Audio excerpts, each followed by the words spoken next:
Vecinos de la alcaldía Miguel Hidalgo se manifestaron en defensa del bosque de Chapultepec tras conocer la promoción de viviendas que se realizaba en el predio de Montes Apalaches 525, terreno que se encuentra dentro de la tercera sección y que está en juicio desde 2007. Tenemos que ponerles un alto a jueces de distrito que con un sinnúmero de actos incorrectos están dándole la propiedad a fraccionadores que no han tomado el sentido de responsabilidad social al acabar con pulmones tan necesarios para toda la ciudadanía. Y vengo en representación de toda la juventud también a decirles que estamos hartos de que nos quiten nuestros espacios verdes, porque los ambiciosos ya son gente grande y quiero que se den cuenta de el tipo de ciudad que nos están dejando. Tampoco vamos a permitir que algo que es de todos los mexicanos se quede para unos cuantos.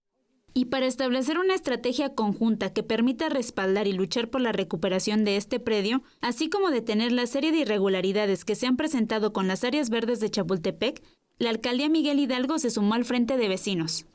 Vamos a armar el día jueves a la 1:00 p.m. Una mesa técnica entre gobierno federal, gobierno local, alcaldía y el frente de vecinos, para que haya una sola estrategia jurídica y recuperar